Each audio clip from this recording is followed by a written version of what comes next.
The clock on the wall doesn't tick anymore, but for John, the silence is louder than any alarm. It is 3 a.m., and the blue light of his smartphone is the only sun he has seen in hours. He is paralyzed. His thumb swipes upward in a rhythmic, almost hypnotic motion, scrolling through a digital abyss of short-form videos and infinite feeds. Every few seconds, a spark of laughter or a jolt of outrage hits his brain, a tiny needle of dopamine that keeps the engine running while the rest of his life rests in the driveway. John is a high achiever on paper, a man with a degree, a career, and a mountain of potential. Yet, his reality is a series of broken promises made to himself. He tells himself he will start the project tomorrow, that he will go to the gym on Monday, that he will finally become the man he sees in his dreams. But when the sun rises, the friction of reality feels like trying to swim through wet concrete. He isn't lazy. He is a victim of a biological design that was never meant for the 21st century. To understand why John is trapped, we have to look past his screen and deep into the architecture of his mind. We are living in an era of hyperstimulation, where billion-dollar companies employ the world's smartest psychologists to keep us clicking. But the hardware we are using to navigate this world is ancient. Imagine a modern fighter jet being controlled by the software of a 1980s calculator. That is the human brain in the digital age. Our ancestors survived because they were masters of energy conservation. If they found a high-calorie fruit or a moment of rest, their brains rewarded them instantly. In a world of scarcity, laziness was a survival strategy. But for John, in a world of abundance, that same survival strategy has become a prison. Every time he tries to be disciplined, he is essentially asking a prehistoric survival machine to ignore the easy reward right in front of him for a hard reward months away. His brain isn't broken. It's just doing exactly what it was evolved to do. It is seeking the path of least resistance. The battle inside John's head is a civil war between two very different commanders. On one side, we have the prefrontal cortex, the logical, forward-thinking strategist that knows a 5-mile run is good for his heart. On the other side, we have the limbic system, the emotional, impulsive toddler that just wants to eat cookies and watch television. Most of us think that discipline is about the prefrontal cortex winning a shouting match against the limbic system. We think if we just scream, "Do it," at ourselves loud enough, we will finally change. But the limbic system doesn't speak English. It speaks the language of feeling and friction. John's first mistake was trying to use willpower to bridge the gap. Willpower is like a phone battery.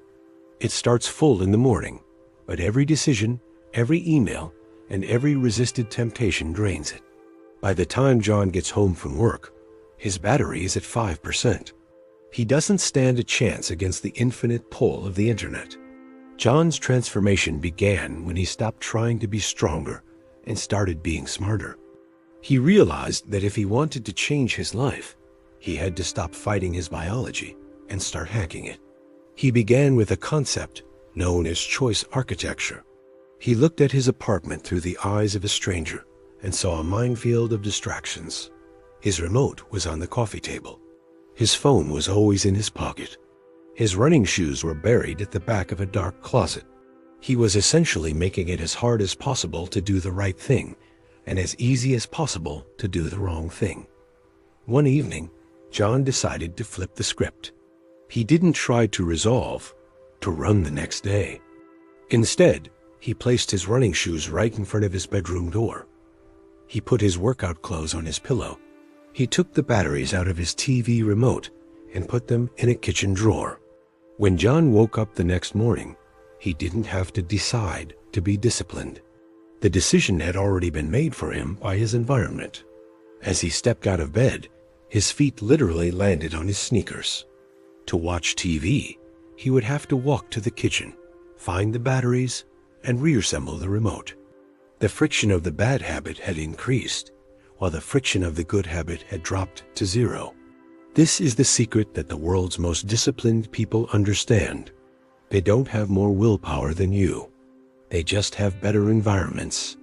They design their lives so that the right choice is the only choice that feels natural. John felt a strange sense of relief. For the first time in months, he wasn't exhausted by his own indecision. He was moving because the room was telling him to move. But the environment was only the first layer. John still had to deal with the mountain of work he had been avoiding. He would sit at his desk, look at a blank document, and feel a wave of anxiety so intense that he would immediately check his phone for a hit of relief. This is the procrastination loop. We don't avoid tasks because we are lazy. We avoid them because they make us feel bad.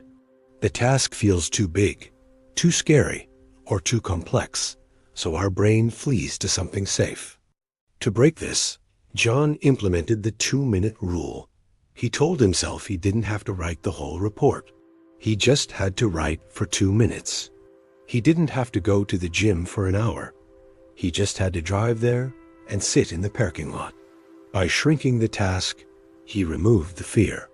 Once the timer started, the hardest part, the initiation, was already over. He found that once he started, his brain naturally wanted to continue. The monster in the closet turned out to be a shadow that disappeared the moment he turned on the light. As the weeks passed, John discovered the power of habit stacking. He realized that his life was already full of automatic routines, brushing his teeth, making coffee, checking the mail. Instead of trying to build a new habit out of thin air, he began to anchor his new desires to his old ones. After he poured his morning coffee, he would read 2 pages of a book. After he brushed his teeth, he would do 5 push-ups. He was essentially piggybacking on the neural pathways his brain had already spent years building. The coffee became the go signal for the reading. He wasn't relying on memory or motivation. He was relying on a sequence of events. His brain began to wire these actions together until they were as inseparable as a lock and a key. Discipline was no longer a mountain he had to climb. It was a track he was sliding along. The most profound change, however, wasn't in what John did, but in how he saw himself. In the beginning, John was trying to be a healthy person. He was trying to be a writer. Every day felt like a performance where he might fail. But as his small wins accumulated, his identity began to shift. He stopped saying, "I'm trying to run," and started saying, "I am a runner." This is the pinnacle of the disciplined mind. When an action becomes part of your identity, it no longer requires effort. A non-smoker doesn't use willpower to turn down a cigarette. They simply don't smoke because it's not who they are. John realized that every time he chose the shoes over the screen, he was casting a vote for his future self. He wasn't just doing work. He was building a man. The guilt that had haunted him at 3 a.m. began to dissolve, replaced by a quiet, steady confidence. The story of John is the story of all of us. We are all living in a world designed to keep us small, distracted, and hungry for the next hit of digital sugar. But we are not powerless. Discipline is not a gift given to a few chosen souls at birth. It is a skill of engineering. It is the art of building systems that protect you from your own impulses. It is about understanding that your brain is a biological machine that responds to cues, friction, and rewards. When you stop fighting your nature and start directing it, the impossible becomes inevitable. John still has bad days. He still feels the pull of the infinite scroll. But now, he has a map and a compass. He knows that if he falls off the track, he just needs to adjust the friction. He is no longer a passenger in his own life. He is the architect. The journey to a disciplined life doesn't start with a massive leap. It starts with a single shoe placed by a door. It starts with 2 minutes of focus. It starts with the realization that you are the creator of your environment, not just a product of it. As John stands on his porch today, watching the sun rise with a cup of coffee in his hand, he isn't thinking about how hard the work will be. He is thinking about how good it feels to finally be in control. He is no longer waiting for the muse to strike or for motivation to find him. He has built a life where the best version of himself shows up automatically.